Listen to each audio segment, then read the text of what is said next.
मैं Shagufta Shaikh, Nagesh Karsagi Orchid school channel में आप सभी का फिर से एक बार स्वागत है।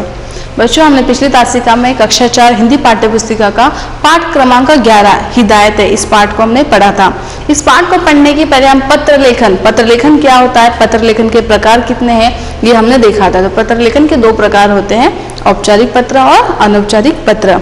साथ ही उसके बाद हमने इस पाठ को पढ़ा था कि किस प्रकार इस प्रस्तुत पाठ में इस पाठ के जो लेखक है डॉक्टर विश्वंभर राय, प्रस्तुत पाठ में उन्होंने एक पत्र लेखन का हमें बताया गया कि एक सहेली दूसरे सहेली को पत्र लिख रही है कि उसके साथ जो हादसा हुआ है, जो उसके साथ जो धोखेबाजी है, उसकी जानकारी वो अपनी दूसरी सहेली को दे रही है ताकि उसको उसके जीवन में आगे ऐसी कोई दिक्कतें ना आए। एक सतर्क नागरिक बनने की, एक जागरूक नागरिक बनने की हिदायत उसने इस प्रस्तुत पाठ के द्वारा लेखक ने हमें दी है। और उस उस जो पत्र था, जो अनु ने अंजू को लिखा था, पत्र किसने लिखा था? एक अनु नाम की लड़की ने अंजू नामक उसकी सहेली को पत्र लिखा था। प्रस्तुत पत्र में जो है अनु ने जो है अपनी सहेली अंजू को एक हिदायत दी है। जो अनु थी उसको हिदायत उसकी माँ ने दी, तो उसने उससे सीख हासिल कर ली और वही हिदायत जो है उसने अपनी सहेली को दी। हिदायत यानी क्या? रास्ता दिखाना, सही मार्ग बताना। तो प्रस्तुत पाठ में जो पत्र लेखन बताया गया, उसमें जो अनु नाम की जो लड़की है उसके अंदर वो बता रही कि उसकी माँ ने जो है एक बार उसे दवाई लाने के लिए भेजा था और वो क्या की, दवाई तो लेके आई लेकिन दवाई के साथ क्या लाना भूल गई, तो उस दवाई के साथ उसकी रसीद लाना भूल गई वो, और वैसे ही चली आई। और साथ ही साथ उसने और एक गलती की थी, जो दवाई लाई थी उसमें क्या होती है, उसकी जो होती है उत्पादन तिथि होती है कि कब वो प्रोडक्ट बना है या कब वो दवाई बनी है, और उसकी समाप्त तिथि भी होती है। तो जब भी हम कोई चीज खरीदे, कोई सामान खरीदे, तो उसकी उत्पादन तिथि और समाप्त तिथि की दोनों जानकारी हमें हासिल करनी होती है, लेकिन वो दोनों देखना भूल गई। और साथ ही साथ दुकानदार से जो रसीद लेना भी वो भूल गई। और घर आई, जब माँ ने वो दवाइयों को देखा तो वहाँ पे उस पे क्या हो गया था, वो दवाई की जो तिथि जो है, जो अब उसको वो प्रयोग नहीं कर सकते थे क्योंकि जो उसकी जो समाप्त तिथि थी वो खत्म हो चुकी थी, मतलब वो समाप्त हो चुकी थी। जो उत्पादन तिथि थी, फिर बाद में जो समाप्त तिथि होती है, अब उसको हम इस्तेमाल नहीं कर सकते थे, अब उसका प्रयोग नहीं कर सकते थे। तो माँ ने उसे कहा कि तुमने दवाई देखकर क्यों नहीं ली? तो ठीक है बेटा, कोई बात नहीं, अब तूने दवाई लाई है तो जाओ इस दुकानदार के पास वापस जाओ और इस दवाई को बदल कर लाओ। और जब वो दुकानदार के पास उस दवाई को बदलने के लिए गई तो दुकानदार ने क्या किया? दुकानदार धोखेबाज निकला, उसने वो दवाई लेने से साफ इनकार कर दिया। उसने कहा कि तुम ये दवाई जो है मेरे दुकान से नहीं ली गई है। क्या ये सही बात थी? दवाई तो अनु ने उसी दुकान से ली थी, लेकिन दुकानदार साफ इनकार करने लगा। क्यों इनकार करने लगा? अब जो है, अब देखो वो दवाई की तारीख तो बीत चुकी थी, अब तो वो दवाई उसकी काम की भी नहीं थी। अब ये जो है उससे अगर लेता तो उसका नाम भी खराब हो जाता था। और दूसरी बात, अनु ये किस दावे पे कह रही है कि नहीं ये दवाई इसी की दुकान से है, कोई उसके पास सबूत भी नहीं था। अगर उसने दुकानदार से रसीद ली होती तो उसके पास ये सबूत होता कि दुकान से, मतलब यही दुकान से, इसी दुकान से उसने दवाई ली है, लेकिन उसने रसीद लेना भूल गई। अगर हमारे पास, अगर उस अनु के पास उसकी रसीद होती तो रसीद पे क्या होता है कि जो दुकान से हमने जो चीज खरीदे या जो दवाई खरीदे, तो उस पे क्या होते हैं, उस दुकानदार का नाम होता है, उसका पता होता है, उसके हस्ताक्षर होते हैं। तो जब हम वो दवाई रिटर्न करने जाते हैं या उसको लौटाने जाएंगे तो दुकानदार बिल्कुल नहीं मना कर सकता क्योंकि उस पे वहां उसका नाम होता है। अगर मतलब कुछ चीज खरीदोगी तभी तो रसीद मिलेगी, ऐसा कोई रसीद तो नहीं देता है ना। तो वहां पे क्या हो गया था कि जब अनु और दवाई वापस लौटाने के लिए गई थी तो दुकानदार ने मना किया। अनु ने बहुत बोला लेकिन वो दुकानदार माना नहीं। तो इसमें क्या हो गया, अनु का नुकसान हो गया, दवाई भी नहीं आई और पैसे भी चले गए। तो फिर जब वो वापस आई तो उसने अपने माँ को सारी हकीकत बताई कि ऐसे ऐसे दुकानदार दवाई लेने से मना कर रहा है। तो ऐसा हादसा उसके जीवन में हो गया। तो यही जो परेशानी, यही जो दिक्कत है उसकी सहेली को ना हो या आगे किसी को भी ऐसी परेशानी ना हो, ये बताने के लिए उसने अपने सहेली अंजू को उसने पत्र लिखा था। और जो पत्र लेखन है प्रस्तुत पाठ में हमें बताया गया है डॉक्टर विश्वंभर राय, ये सिर्फ अंजू के लिए सीख नहीं है, तो ये आपके लिए भी सीख है कि जब भी कोई चीज खरीदने जाओ तो उस चीज की पूरी जांच पड़ताल करनी चाहिए। उस चीज के जो दाम है क्या वो सही दाम है, दूसरी दुकान में भी यही दाम है क्या ये हमसे कुछ ज्यादा पैसे ले रहा है, इसकी भी हमें जांच करनी चाहिए। साथ ही साथ उस जो चीज है उसकी परख होनी चाहिए कि वो चीज अच्छी है क्या, कैसी है, इस्तेमाल में कैसी, उसे इस्तेमाल कैसे करना है, ये भी हमें मालूमात होनी चाहिए। साथ ही साथ जो उसकी उत्पादन तिथि की कब वो चीज बनाई गई है उसकी तिथि वहां पे होती है, उसकी तारीख वहां पे होती है, उसकी जांच करनी चाहिए। और उसी के नीचे जो होते हैं समाप्त तिथि भी होती है कि कब उस चीज को हम मतलब किस तारीख के बाद उस चीज को हम इस्तेमाल नहीं कर सकते, तो आप उसको कहते हैं समाप्त तिथि। तो दोनों जो तारीखें हमें देख लेनी चाहिए। और सब में अहम बात कि हमें दुकानदार से दुकानदार से जो है रसीद लेना नहीं भूलना चाहिए, क्योंकि अगर उस चीज में कोई भी कमी आई तो हम उसको लौटा सकते हैं अगर हमारे पास रसीद है। अगर हमारे पास रसीद नहीं है तो हमारे पास कुछ प्रूफ नहीं रह जाता कि चीज इसी दुकान से ली गई है। तो हमारे पास रसीद लेना बहुत ज्यादा जरूरी है। सिर्फ रसीद लेना जरूरी नहीं, तो उस जो चीज हमने खरीदी है उस चीज की सारी जानकारी उस रसीद पे भी होना जरूरी है कि हमने कौन सी चीज ली है, कौन सी तारीख को लिए, कितने नग हमने वो चीज लिए, उस चीज का दाम क्या है, क्या उस रसीद पर अंत में उस दुकानदार के हस्ताक्षर है, क्या उस दुकानदार का नाम उस पे है, ये सारी चीजें भी हमें देखनी चाहिए। तो प्रस्तुत पाठ में डॉक्टर विश्वम्भर राय ने हमें यही सीख दी है कि जब भी हम कोई दुकानदार से कोई चीज खरीदे तो हमें सतर्क रहना चाहिए। एक सतर्क नागरिक बनने का, एक सतर्क रहने के लिए हमें सीख दी है। तो उम्मीद है आपने ये सीख हासिल कर ली है। इस पाठ को हमने पिछली तासिका में देखा था, आज मैंने इस पाठ का आपको सारांश फिर से एक बार बताया। तो इस पाठ के जो हमने कठिन शब्द भी देखे थे, तो इस पाठ के अगला जो भाग है हम आज देखेंगे। प्रस्तुत पाठ हिदायत से माध्यम से लेखक पत्र लेखन की कला। खरीदारी करते समय बरती जाने वाली सावधानियां रसीद से जुड़ी महत्वपूर्ण जानकारी देने के साथ साथ सतर्क एवं जागरूक नागरिक बनने की सीख देना चाहते हैं। तो हमने इस पत्र लेखन को भी देखा था, जैसे उसने पत्र लेखन किया था 2001 मधुकुंज अपार्टमेंट विलेपार्ले। तो पत्र कहाँ से लिखा गया था? विलेपार्ले से। और कौन सी तारीख को? 11 जनवरी 2014।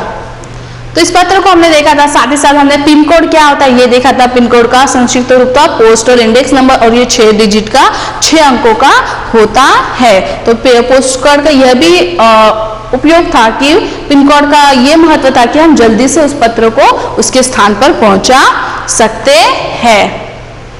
बाद में हमने पत्र लेखन का महत्व यह भाग भी देखा था।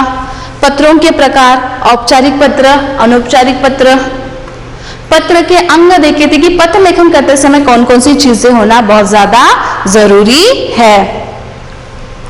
उसके बाद औपचारिक पत्र का प्रारूप देखा था कि उसकी जो शुरुआत होते है सेवा में श्रीमान प्रधानाचार्य जी, विद्यालय का पता, दिनांक, विषय, फिर जो संदेश देना चाहते हैं वो, और अंत में जो जिसने पत्र लिखा उसका नाम और उसके हस्ताक्षर होते हैं। इसी प्रकार का अनौपचारिक में होता है, लेकिन यहाँ पे शुरुआत में जो है प्रिय मित्र का इस्तेमाल किया जाता है। ये जो है कुछ पत्र का जो प्रारूप यहाँ पे दिया गया कि दीदी या बहन की शादी के अवकाश में दिए जाने वाला आवेदन पत्र। तो इस प्रस्तुत पाठ को हमने देखा था कि प्रिय सहेली अंजू ने जो है अनु ने जो है अपनी प्रिय सहेली अंजू को यह पत्र लिखा था। तो इस कहानी को मैंने, इस पत्र लेखन को आपको मैंने फिर से एक बार पढ़ने के लिए कहा था। उम्मीद है आपने इस कहानी को पढ़ा होगा। साथ ही साथ हम इसके बहुविकल्पीय प्रश्न देखे थे। माँ ने किसे दवा लाने के लिए दुकान पर भेजा था? तो माँ ने किसे भेजा था? अनु को भेजा था। अनु ने किसे पत्र लिखा है? तो अनु ने अंजू को पत्र लिखा है। दवा काम की क्यों नहीं थी? क्योंकि इसके प्रयोग करने की अंतिम तारीख जा चुकी थी। अनु को किसने दवा लाने भेजा? तो अनु को माँ ने दवा लाने के लिए भेजा था। रसीद लेते समय किन बातों का ध्यान रखना जरूरी है? तो रसीद लेते समय चीज के बारे में पूरी जानकारी लिखी होनी चाहिए। इसके कठिन शब्द देखे थे। प्रयोग का अर्थ होता है इस्तेमाल, अंतिम, आखिरी। जैसे मैंने बताया कि कोई प्रोडक्ट हम खरीदते, कोई चीज खरीदते, उसमें अंतिम तारीख होती है, समाप्त तिथि होती है। तो अंतिम यानी आखिरी। अनुरोध करना, निवेदन करना। अनुरोध, निवेदन, रिक्वेस्ट करना। वो बहुत अनुरोध कर रही थी अनु दुकानदार से, यानी उसमें बहुत रिक्वेस्ट कर रही थी कि आप बदल के दे इसके, लेकिन वो बिल्कुल नहीं मान रहा था, वो इनकार कर रहा था। इनकार करना यानी न मानना, अस्वीकार करना। इनकार, न मानना। परखना, जांच करना। हम कोई भी चीज खरीदे तो उस चीज की हमें जांच परख करनी चाहिए। आनाकानी, टाल मटोल। आनाकानी, टाल मटोल करना। साबित, प्रमाणित। साबित, प्रमाणित। अब अनु जो है दुकानदार के सामने ये साबित नहीं कर रही थी कि ये चीज जो है, ये दवाई जो है इसी दुकान से ली गई है। अगर उसके पास रसीद होती तो वो यह साबित कर सकती, क्योंकि उसके पास एक प्रमाणित होता था।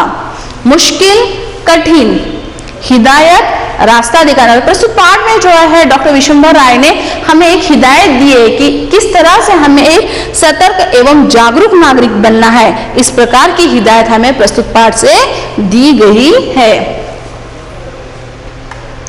एक वाक्य में उत्तर लिखिए, पत्र कब लिखा गया था?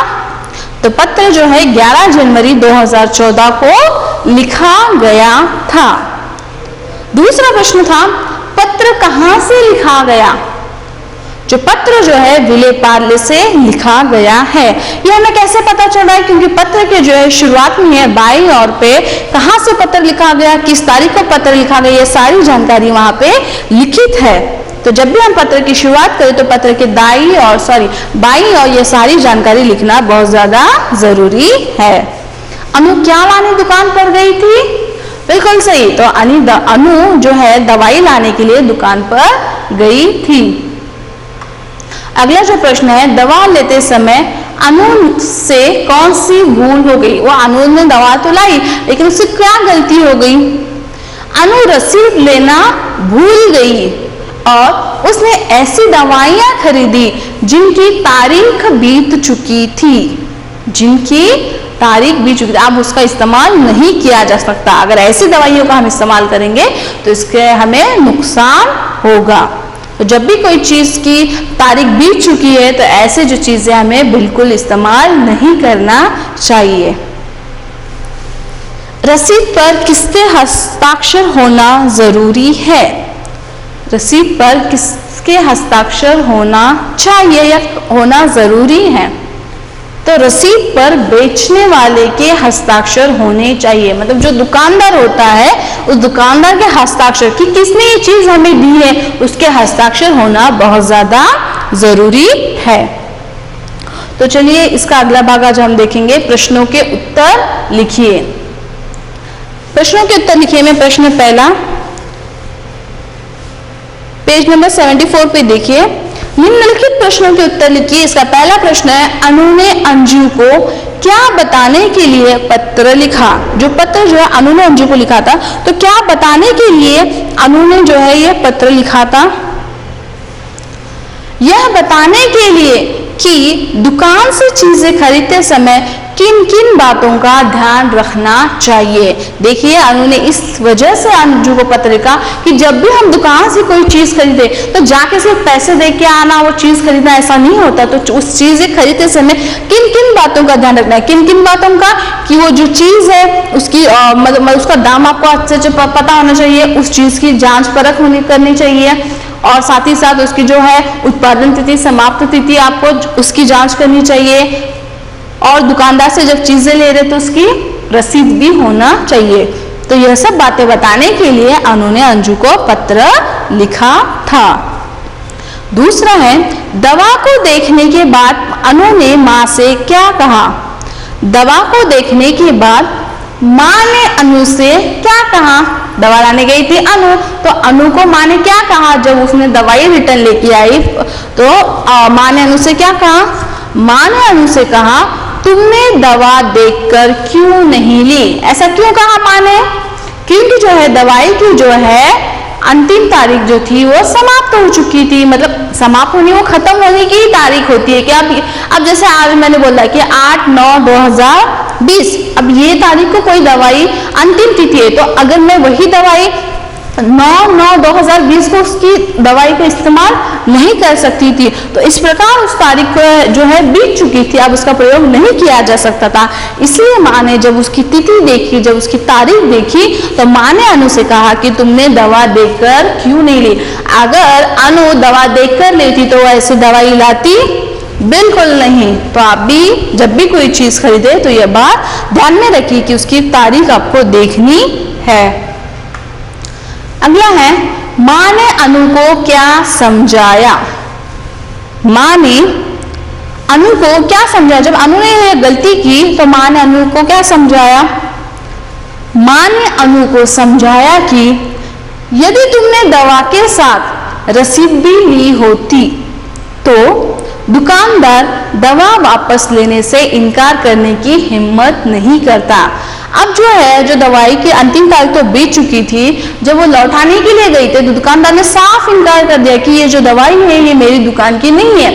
अगर अनु के पास उसकी रसीद होती तो वो बिल्कुल इनकार नहीं कर पाता था।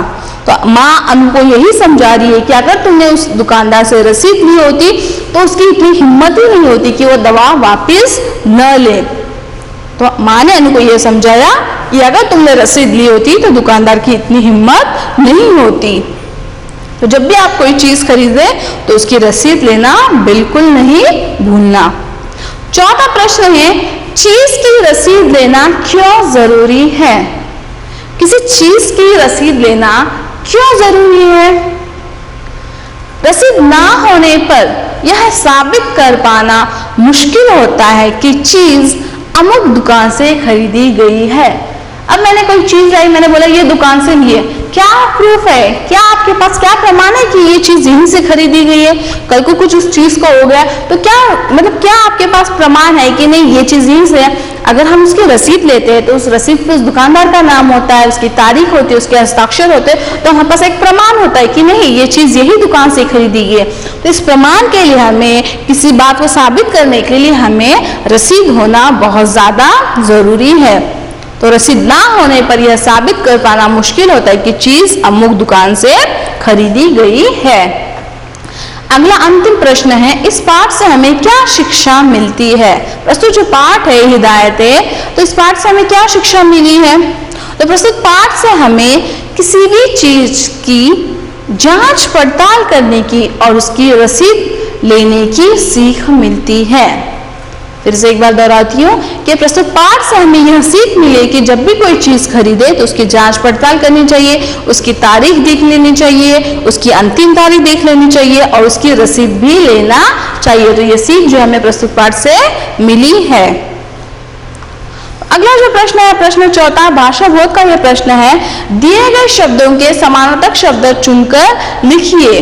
जो प्रश्न है जो आपकी पाठ्य पुस्तिका में पेज नंबर 74, आपको मेरे साथ ही यह कार्य पेंसिल से अपने पाठ्य पुस्तक में करना है। सभी ने पेंसिल ले लिया?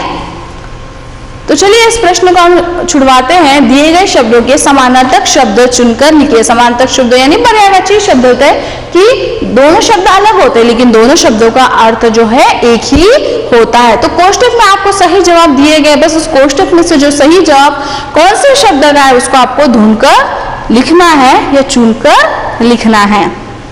जैसे पहला है अंतिम। अंतिम का समानार्थक शब्द क्या है? आखिरी। अंतिम का समानार्थक शब्द क्या है? आखिरी। अगला शब्द है परख। परखना यानी जांच करना। परखना यानी जांच करना। तो परख का समानार्थक शब्द है जांच। मतलब उसको पूरा देखकर लेना, उस चीज के मतलब उस चीज की तारीख देखना, वो चीज है या नहीं, उसका दाम देखना, ये सारी जो हम चीजें जब चीजें खरीदते हैं देखते हैं तो उसके कहते हैं परखना, उसे कहते हैं जांच करना। जांच। इनकार। इनकार करना यानी मना करना, अस्वीकार करना। तो इनकार का समानार्थक शब्द है अस्वीकार। जैसे दुकानदार दवाई वापस लेने से इनकार कर रहा था, अस्वीकार कर रहा था। अस्वीकार। साबित करना। साबित यानी प्रूफ करना। साबित का ही समानार्थक शब्द है प्रमाणित। साबित, प्रमाणित। आप भी अपनी पाठ्य पुस्तिका में ये सारे सवालों को हल करना है। साबित करना यानी प्रमाणित करना है। अभी अनु कुछ भी प्रमाणित नहीं कर सकती थी क्योंकि उसके पास कुछ भी प्रमाण नहीं था। हिम्मत। हिम्मत, साहस। हिम्मत यानी साहस।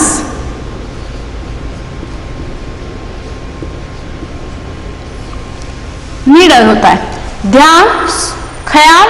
ख्याल का समानार्थक शब्द क्या है? ध्यान।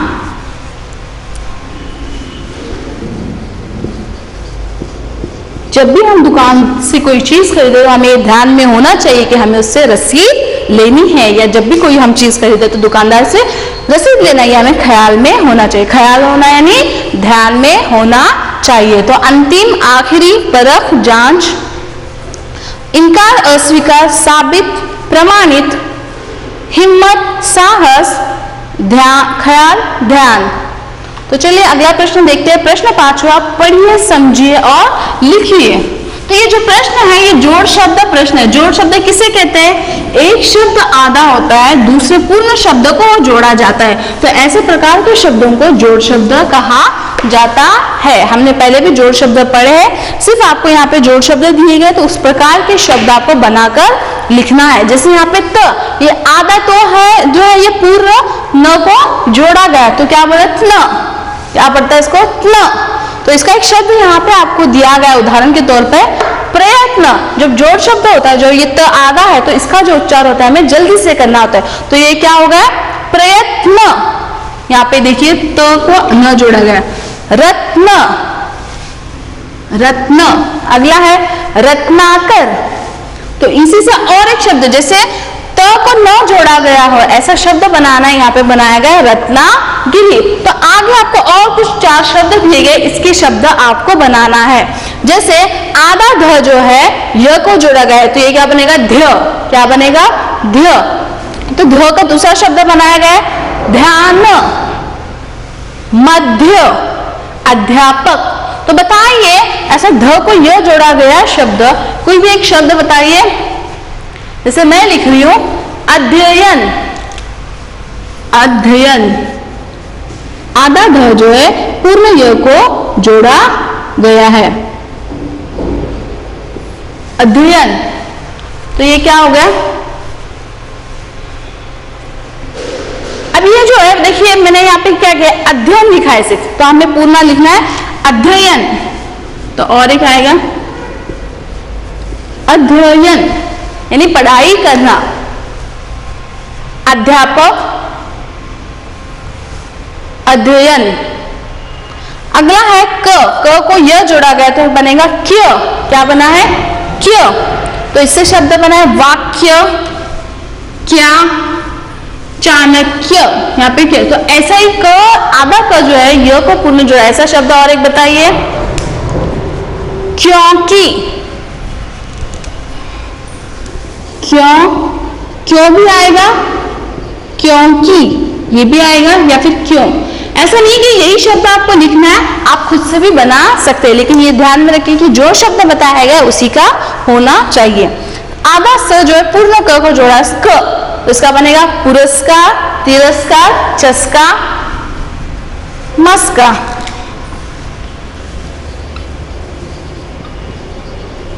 मस्का। अगला है न को जो है द को जोड़ा गया न, अंदर, मंदिर, सुंदर। तो और एक शब्द आपको लिखना है। जैसे मैं लिखूंगी सिकंदर लिखूंगी या चुकंदर लिखूंगी। चुकंदर, चुकंदर जो है बीट रूट को कहा जाता है, या मैं सिकंदर भी लिख सकती हूँ। तो इस प्रकार के शब्द आपको लिखना है। अगला है प्रश्न क्रमांक 6। नीचे दिए गए शब्दों को अपने वाक्य में प्रयोग कीजिए। यहाँ पे आपको शब्द दिए गए, यहाँ पे आपको वाक्य बनाना है।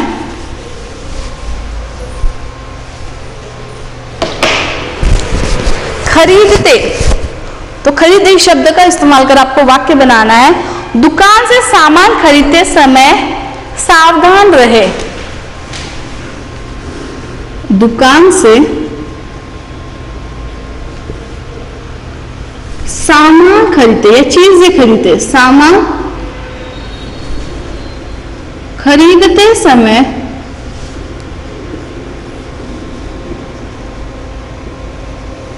सावधान रहिए।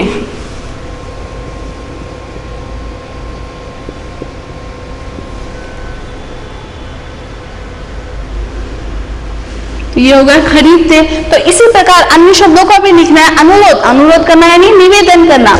मीरा अशोक से अनुरोध करने लगी। मीरा अशोक से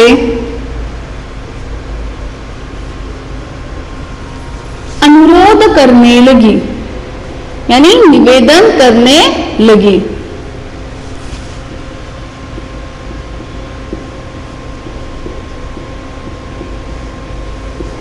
रिक्वेस्ट करने लगे। अगला शब्द है साबित। साबित यानी प्रमाणित। वकील कुछ साबित करने की कोशिश में है। वकील कुछ साबित करने की कोशिश में है।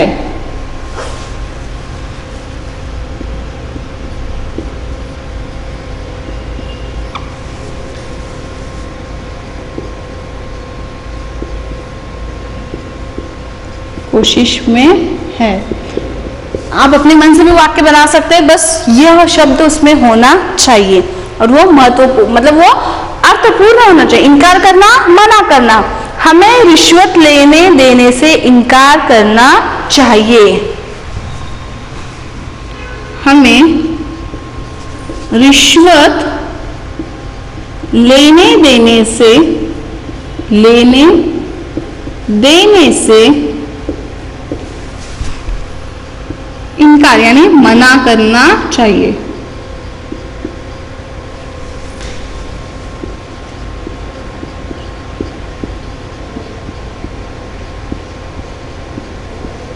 तो ये शब्द मैंने वाक्य में आपको वाक्य बनाना है। खरीदते, अनुरोध, साबित, इनकार, ये मैंने वाक्य बनाया। आप भी अपने मन से बना सकते हैं। अगला प्रश्न है, निम्नलिखित वाक्यों को शुद्ध करके लिखिए।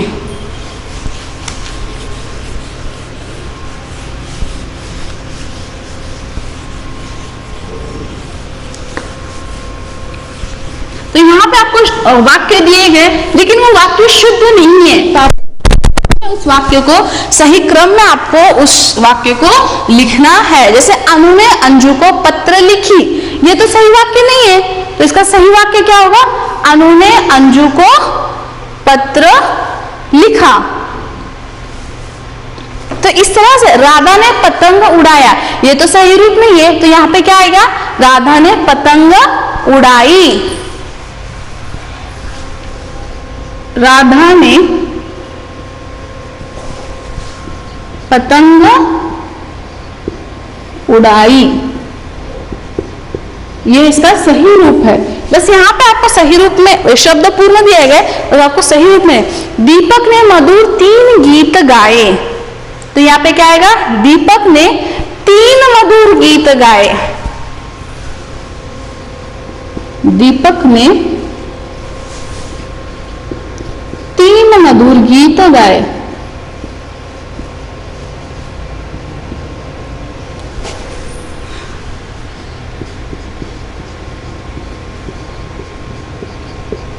ये का सही रूप है। अगला है, लोग कुत्ता पालते हैं। वैसे तो ये शब्द सही है, लोग कुत्ता पालते हैं, तो ये कुछ प्रिंटिंग मिस्टेक हो गया है। तो लोग कुत्ता पालते हैं, ये सही है, तो इसको एज इट इज लिखना है, लोग कुत्ता पालते हैं। अगर वो अनेक होगा तो लोग कुत्ते पालते हैं, एक से ज्यादा होगा तो।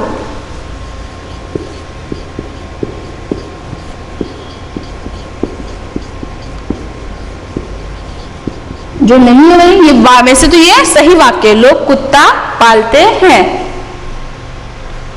मेज में किताब रखी है। मेज में, टेबल में किताब रखी, ऐसे नहीं होता था, तो मेज पर किताब रखी है। मेज पर किताब रखी है।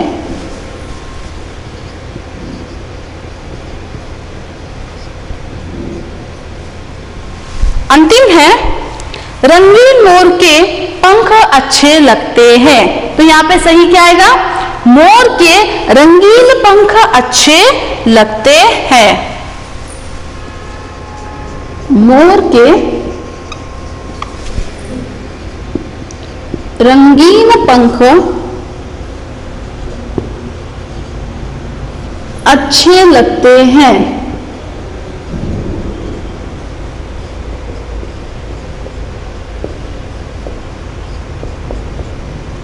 मोर के रंगीन पंख अच्छे लगते। तो ये जो है वाक्य को शुद्ध करके मैंने लिखा है, आप भी अपनी किताब में लिखना है। इसका अंतिम प्रश्न है, क्रिया शब्द आपको दिया गया है और क्रिया शब्द हमने तीसरी कक्षा में भी पढ़ा है। तो क्रिया शब्द किसे कहते हैं?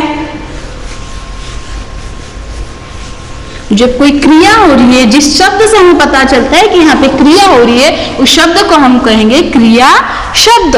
यहाँ की इसकी परिभाषा भी बताई गई है पेज नंबर 75। जिन शब्दों से किसी काम का करना या होना प्रकट होता है उन्हें क्रिया कहते हैं। जैसे राम पत्र लिखता है, इसमें क्या क्रिया कर रहा है? राम क्या काम कर रहा है? लिख रहा है, तो लिखना ही क्या होगा? क्रिया। तो इसमें पत्र लिखने का काम हो रहा है, इसलिए यहाँ पे लिखना ये क्या हो गया? क्रिया। राम गाना गा रहा है, क्या कर रहा है वो? गा रहा है, तो ये क्रिया हो गई। तो इस प्रकार के जो शब्द होते हैं जो क्रिया दर्शाते हैं, काम दर्शाते हैं, उसे कहेंगे क्रिया शब्द।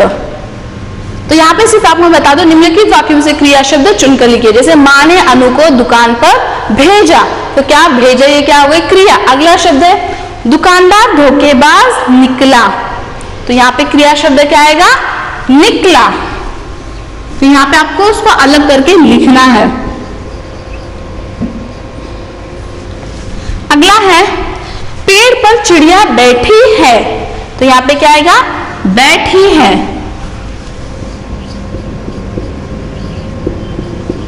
बैठी।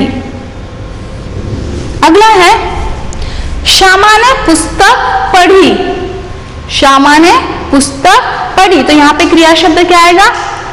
पढ़ी। बैठी है भी लिख सकते हैं, यहाँ बैठी है यह भी हम लिख सकते हैं। तो श्यामा ने पुस्तक क्या है? पढ़ी है, क्रिया की है, पढ़ी। अगला है वह बाजार गया, वो कहाँ गया? गया, ये क्रिया हुई है, गया, ये क्या हो गया? क्रिया हो गई। तो इसको अलग करके लिखना है, गया। अगला है अंतिम, उसने सुंदर गीत गाए, गीत क्या किया उसने? गाए, तो गाए ये क्या हो गई? क्रिया हो गई। तो इस प्रकार के जिस शब्द से हमें पता चलता है कि कोई काम हो रहा है या काम होने वाला है, इस प्रकार के शब्दों को हम क्रिया शब्द कहते हैं। जैसे प्रस्तुत में यहाँ पे जैसे भेजा, निकला, बैठी है, पढ़ी, गया, गाय, ये सारे जो है क्रिया दर्शाते हैं। तो इस प्रकार के शब्दों को क्रिया शब्द कहते हैं। इसकी परिभाषा में जिन शब्दों से किसी काम का करना या होना प्रकट होता है उन्हें क्रिया कहते हैं।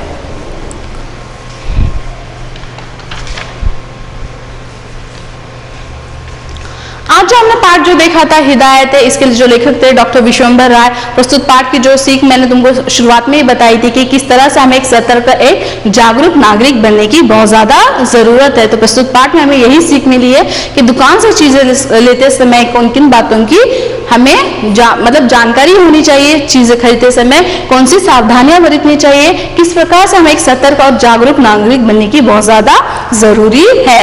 और आपको ये सीख हासिल करनी है। उम्मीद आपने ये सीख हासिल कर ली होगी। साथ ही साथ इस पाठ के हमने एक वाक्य में प्रश्नोत्तर, कठिन शब्द और जो है भाषा बोध में जो हमने जो देखा था समानार्थक शब्द, क्रिया शब्द, ये सारा भाग हमने जो आज देखा है। आपको भी इसी तरह से पत्र लेखन करना है। आप अपने कोई भी एक महत्वपूर्ण बात हो या किसी को विश करना हो या किसी को शुभेच्छा देना हो, तो इस प्रकार का पत्र आप अपने मित्र बहन को लिखना है। ये आपका रचनात्मक कार्य होगा। रचनात्मक कार्य में आपको किसी आपकी सहेली को या किसी आपके दोस्त को या आपके बहन भाई को, किसी को भी आपको इस प्रकार का अनौपचारिक पत्र लिखना है। पत्र किस तरह से लिखना है इसका प्रारूप मैंने आपको बताया था। तो इस प्रकार से आपको पत्र लेखन करना है। यह पाठ यही समाप्त होता है। आज के लिए बस इतना ही। धन्यवाद।